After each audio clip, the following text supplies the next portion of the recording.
So Matthew, thank you for that introduction. I think. Okay, good. So yes, hi. I'm Gareth Dunlop. I suppose what makes me maybe a little bit different to some of the other speakers, or most of the other speakers today, is that I'm not kind of professionally qualified to talk about vision or culture or human resources type issues. I'm simply a very interested observer and someone who has been involved in leading agencies now for about 2 decades. So I find the subject really interesting. I'm very aware that my own business success is closely related to how well I understand this stuff, and I suppose what I'm going to share just comes from kind of 20 years at the coalface. I'm aware too that because of the wonders of live streaming, my own team at Fathom are watching this back in the office in Belfast. So I can't make any grand claims about how wonderful I am, because the folks back in Belfast are going to call me out when I get into the office on Monday. So the topic I would like to cover over the next 20 to 25 minutes is exactly what we see on the screen, incorporating vision and purpose into culture. And I suppose if I can start with the headline, or give you a sense of what I'm hoping to share.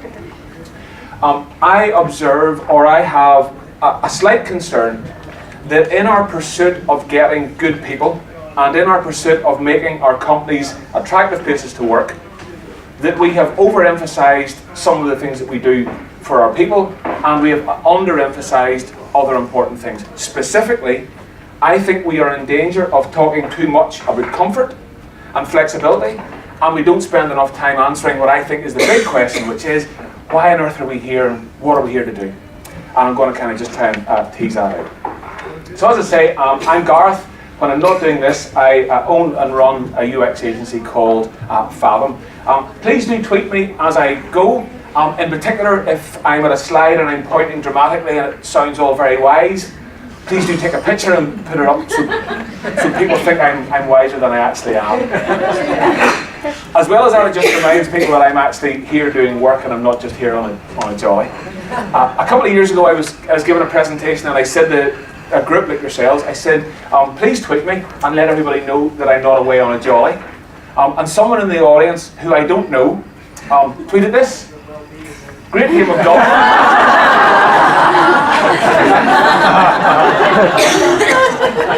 We're Dunlop 71. Nice to get out on a jolly for a day. So please feel free to incriminate me, or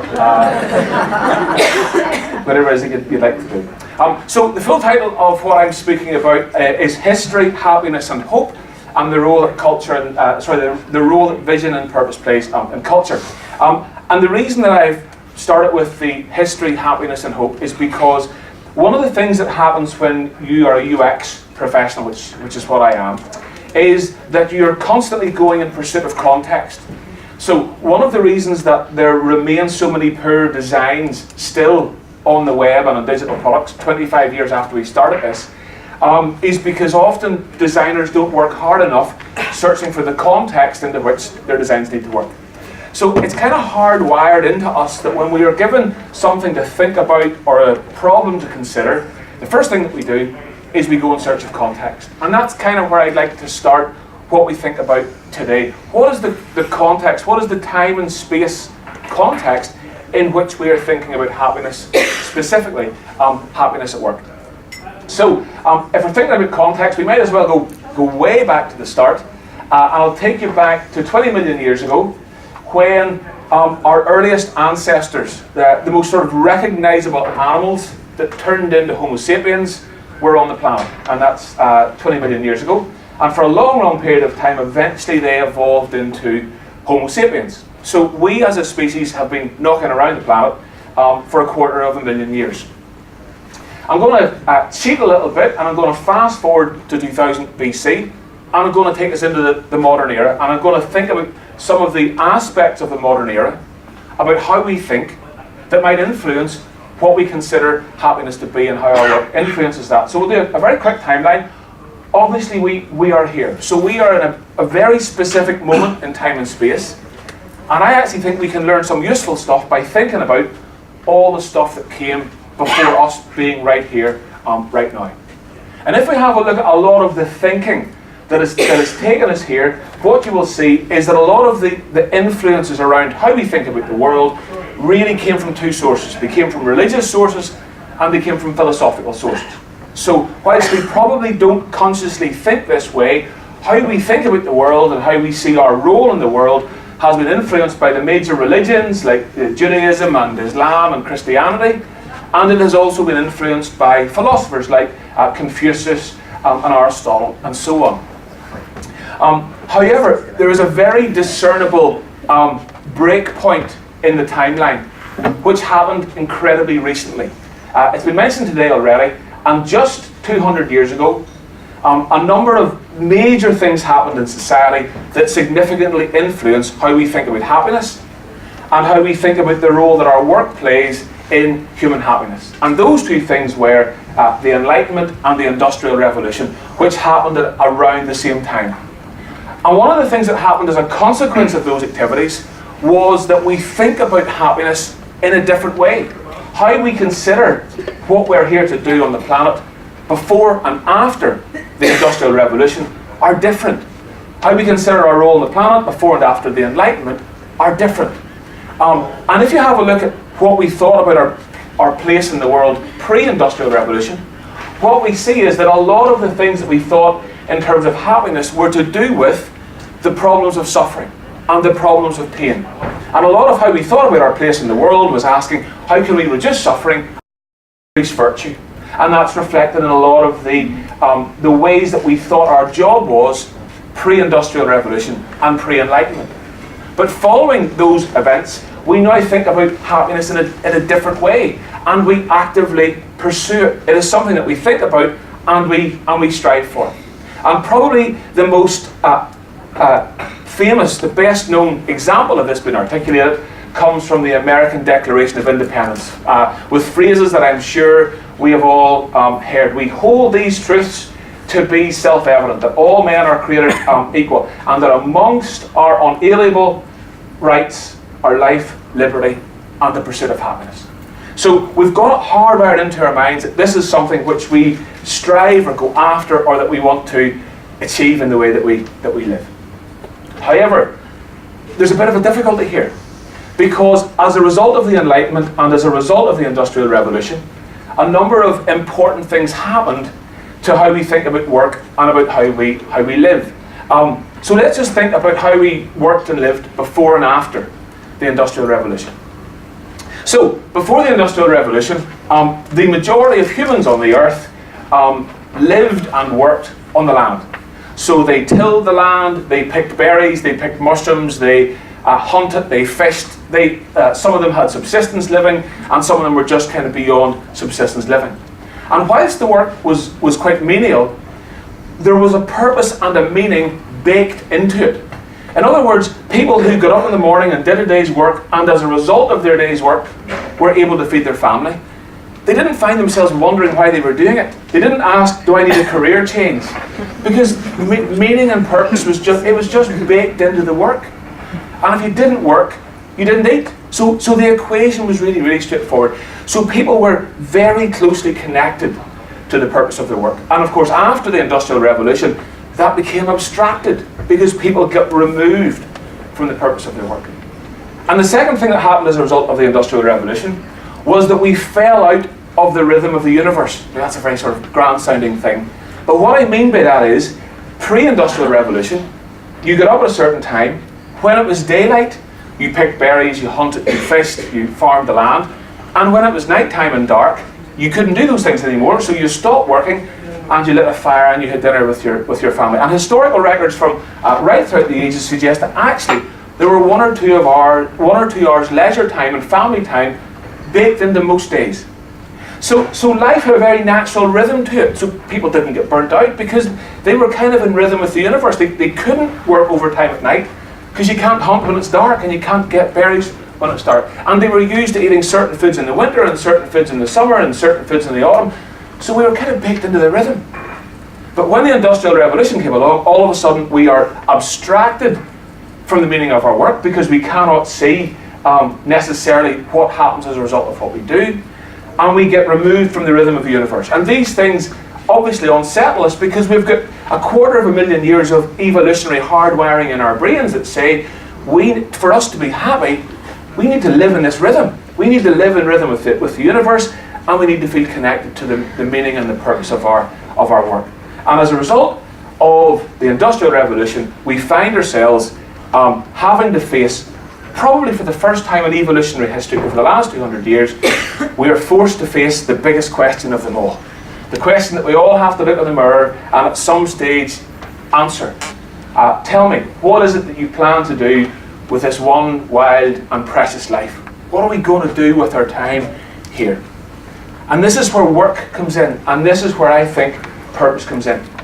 And one of the reasons that I find myself a little bit recoiling when I see organisations seeking to attract people based on flexibility and comfort, the reason that it sits uneasily with me is this: every single thing in life which you have achieved that's important is really hard. So think about, I think Harry asked this morning, think about that time when you were really on it in work, and he asked the question, was it easy? And everyone, no, it was difficult. So whether that is, maintaining a healthy and happy marriage, or bringing up kids, or making business achievements, or starting a business, growing a business, selling a business, anything that we've done that we feel proud of that's an achievement, it's really, really difficult. So, can you imagine, Alan Turing, or Ernest Shackleton, or Neil Armstrong, or Emmeline Pankhurst, can you imagine them trying to attract people to their teams using some of the techniques that we see happening nowadays? There are no Pizza Fridays on Shackleton's boats. There are no Beer Tuesdays when Turing's trying to reduce the war by 2 years. You sign up to those guys' teams or girls' teams, you're going to be risking your life, you're going to be working long hours, the conditions are going to be really, really tricky. But actually, those teams, they did it in a heartbeat. They signed up voluntarily to be on the crew of the Endurance. Pankhurst's ladies were more than happy to handcuff themselves to railings because the purpose was so overwhelming that the comfort didn't matter. It didn't matter how hard it was, because the thing was so important that actually they just wanted to get down to business with the thing. So, without any judgment, let me show you something I saw on LinkedIn a couple of weeks ago, which just left me feeling a little bit, empty is the wrong word, but a little bit uncomfortable. So, someone had joined a new company, and this is what they posted up. Delighted to join the family, and what a welcome. Shiny new MacBook Air, most comfortable hoodie ever, and out for team lunch. I already feel at home. I decided to join for so many reasons. They're so passionate about what they do. Their future plans are super exciting. They're family friendly, and they care about their people. And then some of the stuff, private gym membership, and year-on-year growth, diversity and inclusion. Oh, here's our Pizza Fridays. Can't forget those. Weekly happy hours, etc. And these are good things. Isn't it lovely that someone has joined this company and they feel, these guys care for me. That is a good thing. But surely that can't be how or why we lead. Surely that isn't the proposition that business leaders are bringing teams of people. Surely we've got more to offer than just saying, it's quite comfortable here, or you'll enjoy a good lifestyle here. Imagine 100 years ago if one of Shackleton's men had posted this up. so stoked to join the endurance team, and what a welcome!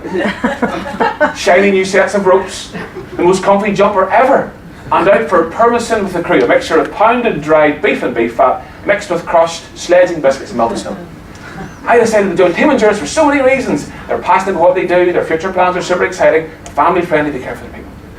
So, if we'd read that 100 years ago, surely we would have gone, what are you talking about, man? You're about to go and try and cross the Antarctic with a team of 30 people. You're going to have your name in history forever.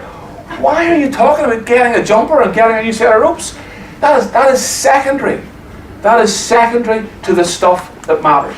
Now, of course, isn't it good that if you're on the endurance, you get a woolly jumper and a set of ropes, and that you get food? Of course it's good, but it's not the point, and it's not the story. And I just, sometimes when I see this stuff, get a little bit concerned that we are maybe putting second things first and first things second. And I think for me, the way I'm wired is just a simple idea that purpose inspires and comfort kills. And I actually think that there's nothing in life less comfortable than endless comfort. And you just have to see the difference between famous people who have everything in super comfort, and how empty their lives can appear, and people who have far, far less, but they have a drive and a determination. So that's kind of how I understand it all. And I suppose for me, the question then is, well, so what do we do about that, or how might that influence how we lead companies, how we build teams, and how we get the most out of our people? So I've got some takeaways that I thought I might share with you that I hope you find useful. For me, the most important thing is this: the most important thing about your purpose is that it is true. Now that might sound like a really obvious thing to say, but the very best type of purpose is a worthy purpose. But if you don't have a worthy purpose, don't make one up. So the World Health Organization, or cancer charities, or the wonderful work that Jana shared with us this morning, they have an inbuilt purpose that is just remarkable and needs to be applauded and rewarded, and is just fabulous. But if your purpose isn't that kind of purpose, don't pretend that it is. And it might sound obvious, but I'm going to show you some purpose statements from brands and organizations that you will recognize. And I think some of them are not true. So when it comes to purpose, the big thing is you've got to stand in your own truth. Here are some of the brands. And what I've done on purpose is that I have put up some brands with worthy causes, some with causes that we might claim to be unworthy. And I'm just going to have a look, and we're going to think about what they mean. So here's one that we might think is a little bit questionable. British American Tobacco wants to be the world's best at satisfying consumer moments in tobacco and beyond. Not particularly worthy, but at least it's true. At least it's true. At least people who join that organisation know exactly what's going on. Or what about our friends at the Mafia? Now, the Mafia don't have a logo, okay? So I got it off. Their website must have been down when I was searching. So I got it off Google Images. But it doesn't need to be written down to be true. Their big value is omerta, the code of silence. If you squeal outside the circle, you pay with your life. And if you bring someone else into the circle and they squeal, you also pay with your life. That doesn't need to be explained. It's just understood that that's how things work with the Mafia. So those are unworthy, but true. We then have some which I would suggest are both worthy and true. So I think the Ferrari one's brilliant, make the world dream. I think they definitely do that. I think TED, I think that's definitely true, spread ideas. Some of you may have seen that remarkable Observer journalist just about a month ago, properly speaking truth to power, going to Silicon Valley and telling them exactly how she felt about how they dealt with truthful information and the lack of effort that they're making. I think they absolutely live that value. But what about some others? What about Uber? Everyone's favourite driver. Transportation that creates more job opportunities and higher incomes for drivers. That's just not true. It's just, I'm sorry, but you can't make it up. You can't just put it there, looks good in the marketing. It's just not true. Or what about, our friends at Be Connected, Be Discovered by Cambridge Analytica? So again, what I am suggesting is that, or it's tempting in the absence of a purpose to ask, what would look good, sound good, what do our shareholders want? That is a waste of time. The fundamental thing about your purpose is that it has to be true. So I mentioned that phrase, you've got to stand in your own truth. In Ireland, we also have the opposite phrase when something isn't that, and this is the phrase here: he likes the smell of his own shite. So please make sure you're the former and not the latter. Okay, what else have we got? I feel that the primary job of the leader is to find a team who believe in the purpose. And I feel that sometimes when we talk about people management and so on, it can be tempting to view people as this homogeneous mass, equally skilled, equally talented, equally motivated, equally capable, and that's just not true. For my many sins, I am a big Irish rugby fan. And supporting Ireland for the last 10 years has been really easy because the team has been really brilliant. But I grew up watching them in the 90s when they were terrible. And the first Irish rugby manager who really started to get success was this guy here, a guy called Eddie O'Sullivan. And in sort of 04, 05, 06, the Irish team won the Triple Crown a few times. And he started to bring a culture of winning into the Irish rugby team. And I was at a business breakfast about 15 years ago when he was the Irish coach that he was running. And someone asked him the question, what is your most important job as coach and manager? And he said, it's funny you should ask that, because Eddie O'Sullivan, was himself at an elite sport management event that was being hosted by none other than Alex Ferguson. And someone asked Alex Ferguson the same question. What is your number one, what's the most important thing you do? Now, if the media are to be believed, Fergie's brilliance is in his man management, his intimidating presence, his, just how much he gets out of his players. But Fergie was clear. The most important thing that he needed to do was to get the best 11 players on the pitch. He recognised that his first job was selection. He understood that players who were good in the Championship weren't going to make it in the Premiership. He couldn't train average players to be the way that he needed them to be. And he recognised that just as all players are not created equal in our world, so teams are not created equal.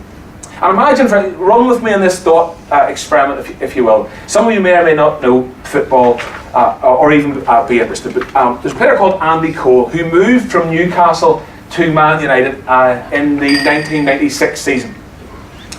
And I want you to imagine, and hopefully you know some of these personalities, but I want you to imagine what it would have been like for Andy Cole turning up into that Man United dressing room in 1996.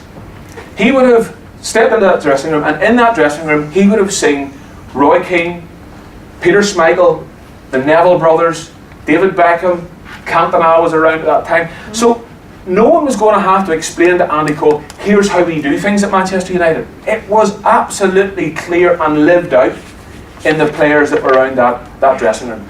And the reason that purpose has to be true is because it's only true if it is unspoken. It often doesn't have to be said. So when we think about creating culture, I feel that our first job, to use my Alex Ferguson analogy, is to get the team that's going to do the job for you, recognising that all teams are not created equal.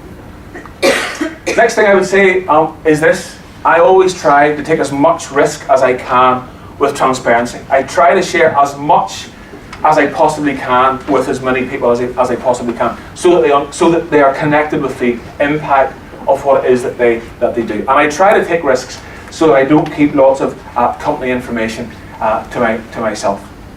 The way that plays out, for instance, is here's our plan. This is Fathom's plan for the next 2 years.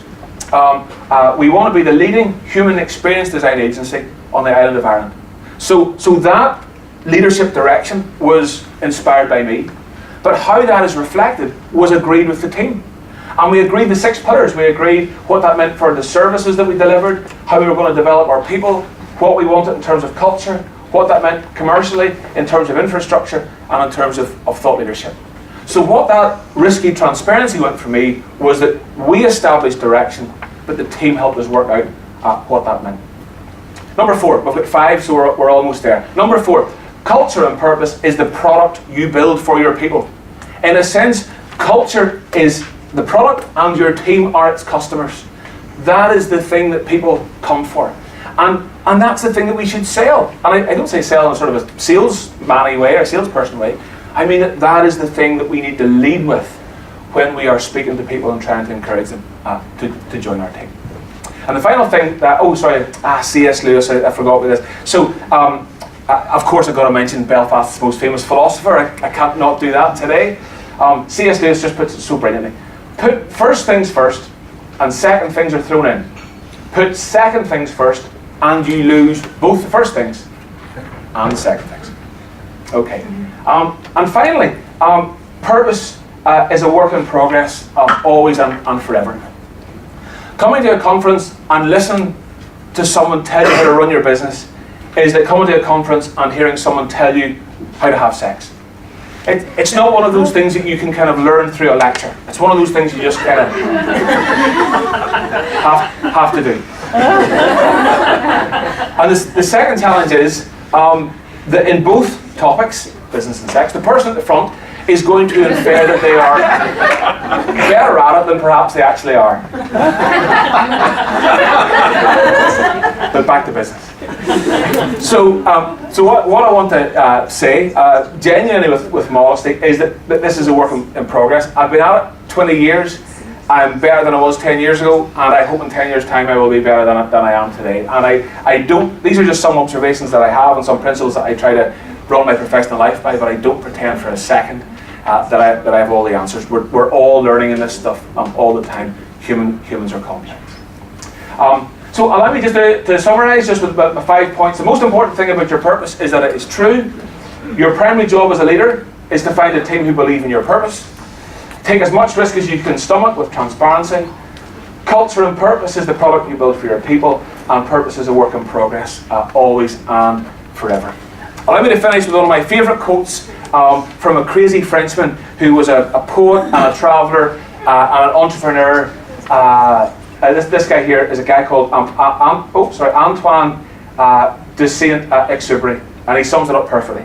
If you want to build a ship, don't drum up people to collect wood, and don't assign them tasks and work, but rather teach them to long for the endless immensity of the sea. Thank you very much.